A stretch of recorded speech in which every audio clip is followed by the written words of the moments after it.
Semua negara kuat dan semua negara besar dan semua negara sukses, pertaniannya kuat, pertaniannya sukses. Saya berterima kasih, saya punya tim di bidang pertanian yang cukup bagus ya. Menteri Pertaniannya, Wakil Menteri Pertaniannya, beberapa timnya itu. Jadi alhamdulillah tuh yang hampir tiap 2 malam saya telepon Menteri Pertanian atau Wakil Menteri Pertanian. Mau jam 11 malam, jam 12 malam saya telepon. Bagaimana harga daging hari ini? Pembangunan Indonesia, ya, pembangunan ekonomi Indonesia itu kuncinya adalah landasan yang paling kokoh, yaitu swasembada pangan dan swasembada energi dan swasembada air. Dan ternyata memang PBB, ya, United Nations dan hampir semua perencana dan pemikir ekonomi seluruh dunia melihat masalah yang dihadapi oleh dunia di abad ke-21 dan di saat-saat sekarang justru adalah itu. Food, energy, water. Yang mereka sebut FAW, food, energy, water. Jadi saya berkeyakinan itu, dan disitulah tim saya mewujudkan. Berarti apa? Kita harus swasembada pangan. Bagaimana caranya swasembada pangan? Kita harus bikin efisien, semua ladang, semua kawasan sawah dan lahan-lahan pertanian yang ada, kita harus efisienkan, kita harus memudahkan para petani kita untuk berproduksi, kita harus membuat petani kita makmur.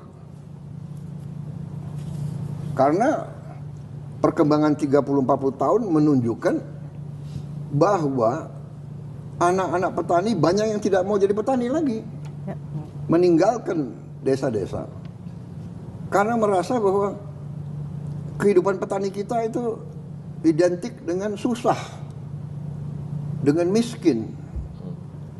Jadi saya memperhatikan itu puluhan tahun, sejak saya masih muda, mayor, bahkan saya sudah melihat masalah Indonesia adalah masalah, kuncinya adalah antara lain ya masalah pertanian. Dan saya belajar sejarah, semua negara kuat dan semua negara besar dan semua negara sukses, pertaniannya kuat, pertaniannya sukses. Dari situlah saya sampailah, begitu saya dilantik, keyakinan-keyakinan saya itulah saya wujudkan, ya. Bagaimana pupuk sampai ke petani dengan tanpa terlalu banyak perizinan, terlalu banyak tanda tangan, dan jangan terlalu banyak middleman, broker, perantara. Ya. Bagaimana juga petani harga penerimaan dia, income dia, penghasilan dia bisa naik.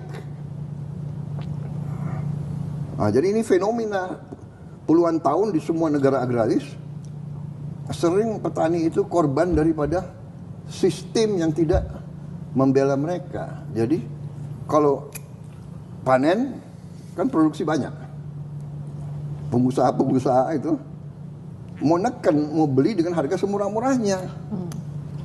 Ini kan mematikan motivasi untuk produksi. Padahal petani itu adalah produsen pangan. Nah, inilah perjuangan kita lama. Nah, alhamdulillah saya jadi presiden, ya saya laksanakan keyakinan saya. Saya berterima kasih, saya punya tim di bidang pertanian yang cukup bagus ya.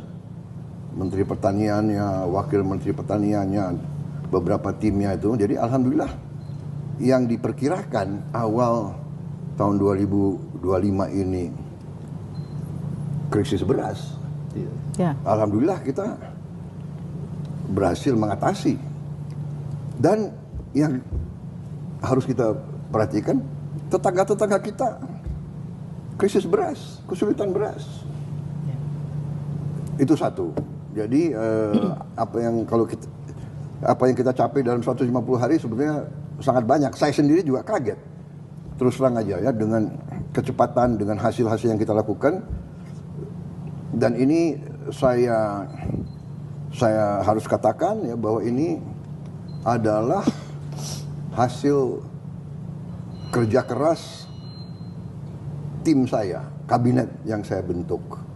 Jadi saya merasa ada semangat dari menteri-menteri yang saya pilih, ada semangat untuk berprestasi, semangat untuk berkarya.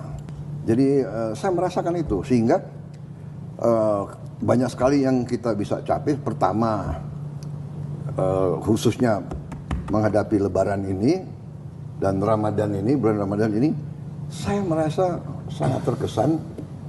Pertama, bahwa harga-harga sembako terkendali. Kan saya sering mengatakan saya sudah lama jadi orang Indonesia, ya kan? Jadi saya mengalami tahun 60-an, jadi saya besar di kondisi itu, dan selalu urusannya adalah harga beras, harga gula, minyak goreng, daging, telur, dan sebagainya. Jadi saya alhamdulillah pada saat saya presiden, Lebaran saya pertama, Ramadan saya pertama, harga-harga aman. Itu saya sangat merasa bahagia. Dan menjelang itu, mungkin hampir tiap 2 malam saya telepon Menteri Pertanian atau Wakil Menteri Pertanian. Mau jam 11 malam, jam 12 malam saya telepon. Bagaimana harga daging hari ini? Bagaimana harga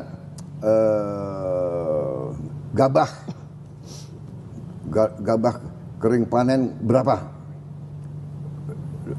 Di kabupaten ini kita pantau. Jadi saya sangat senang Menteri Pertanian itu dia punya pos komando ya.